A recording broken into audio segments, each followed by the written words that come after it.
असांखे लॻंदो आहे असांखे मान सम्मान जी इच्छा कोन्हे। असां त सेवक आहियूं, असां त दास आहियूं। असांखे न कोई मान खपे, न सम्मान खपे, न गुलनि जी माला खपे, न कोई वाह वाही करे, न प्रसिद्धि करे, न कोई तारीफ़ करे, कुछ भी न खपे। लेकिन पतो केॾी महिल पवंदो आहे जेॾी महिल अपमान थींदो आहे। हाँ, पोइ अगरि दुख थो थिए, माण्हू टुटी थो पए, त मतिलबु मान जी इच्छा हुई न।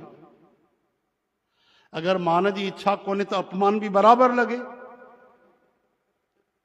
चओ हरे राम हरे कृष्ण। समझो था न सजनानी? सिंधी समझी वेंदा आहियो न कि इंग्लिश में वरी करिणो पवंदो? न न, हा। अगरि असांखे चऊं था मान जी इच्छा कोन्हे त असांखे पंहिंजो पतो किथे आहे, असां कहिड़े पाणीअ में वेठा आहियूं। अपमान थींदो आहे, तिरस्कार थींदो आहे त ठोकर लॻंदी आहे, माण्हू टुटी पवंदो आहे, रस्ता बदिलजी वेंदा आहिनि।